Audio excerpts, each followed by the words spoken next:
정부가 오는 11일 판문점 선언 비준동의안을 국회에 제출하겠다고 밝히면서 통과 여부에 관심이 쏠리고 있습니다.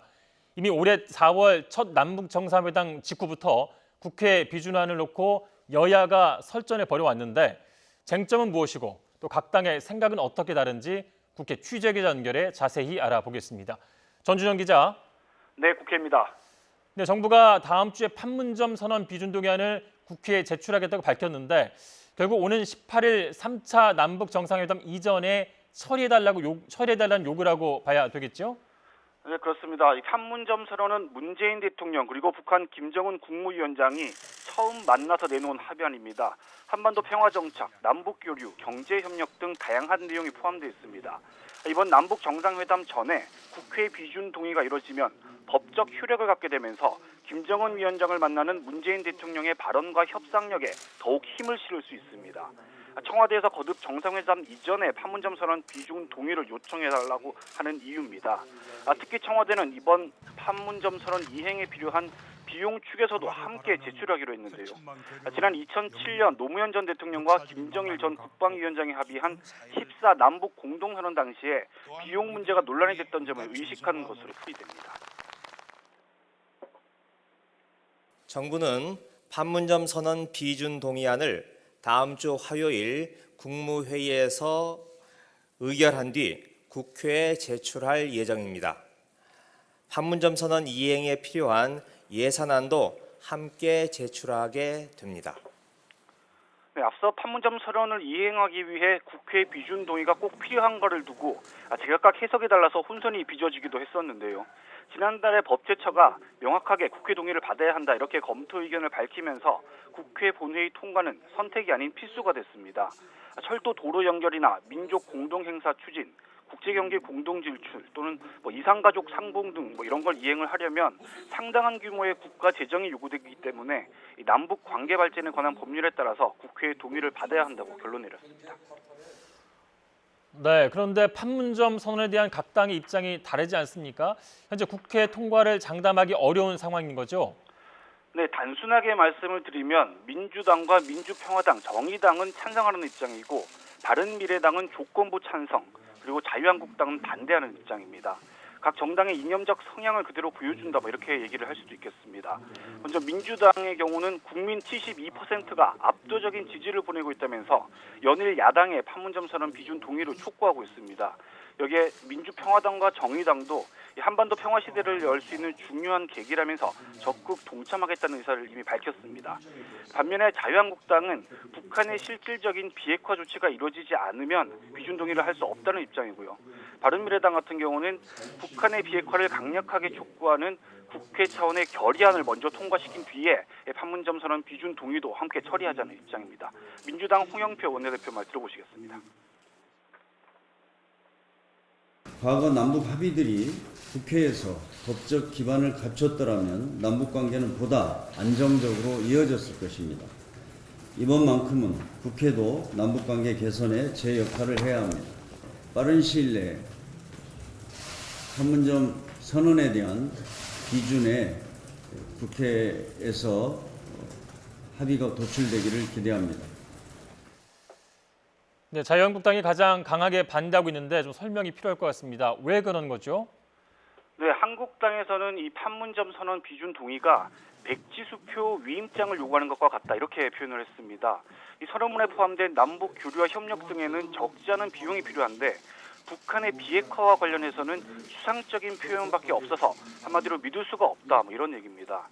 이와 함께 미국 등 국제사회가 지금 대북 제재를 위한 단일 대우를 유지하고 있는데 이런 상황에서 한미 동맹 등의 균열이 생길 수 있다 이런 점도 지적하고 있습니다. 다만 이런 표면적인 이유 외에 속내를 좀 들여다보면 남북 관계가 이슈로 부각하는 것 자체를 달갑게 여기지 않는 측면이 더 크다고 볼 수 있는데요. 최근에 한국당을 비롯한 대부분의 야당들이 문재인 정부 경제정책의 문제점을 집중적으로 지적하고 있는 상황입니다. 때문에 3차 남북 정상회담과 함께 판문점 선언 비준 동의가 이뤄지면 국민의 관심이 다시 남북 관계로 쏠릴 수 있습니다. 특히 경제 이슈 같은 경우는 한국당이 정부 정책을 비판하고 또 출산 주도 성장이라는 화두를 던지는 등 나름대로 이 주도적인 역할을 하고 있는데, 반면에 이 남북 관계에서는 정부와 여당이 핵심 역할을 할 수밖에 없습니다. 때문에 전국 주도권을 뺏기지 않겠다, 이런 의도도 있는 것으로 풀이됩니다. 김성태 원내대표의 말 들어보시겠습니다. 판문점 선언 국회 비준 동의는 지금 시기적으로 적절하지 않습니다. 경제에 실패한 문재인 정권이 종전선언 운운하며 북핵 이슈를 계속 끌고 가기 위한 정략적 접근이 아닌가 의심이 됩니다. 네, 그렇다면 이번에도 캐스팅 보드를 쥔 바른미래당의 입장이 중요할 것 같은데 어떻습니까? 네, 바른미래당 같은 경우는 상황이 좀 복잡합니다. 일단 손학규 대표는 원칙적으로 판문점 선언 비준 동의가 필요하다면서 적극적으로 협조하겠다는 입장을 밝혔습니다. 하지만 손 대표 같은 경우는 과거 국민의당 출신이죠. 같은 당내 바른정당 출신인 지상욱 의원 그리고 이준석 최고위원 등은 지도부가 개인 생각을 당론인 것처럼 얘기하지 말라면서 강하게 반발하고 나섰습니다. 당내 갈등이 커지면서 김관영 원내대표가 국회 교섭단체 대표연설에서 절충안을 제시를 했습니다. 북한 비핵화와 한미동맹을 강조하는 결의안부터 통과시킨 뒤에 비준 동의에 나서자, 이런 절충안을 제시를 했는데요.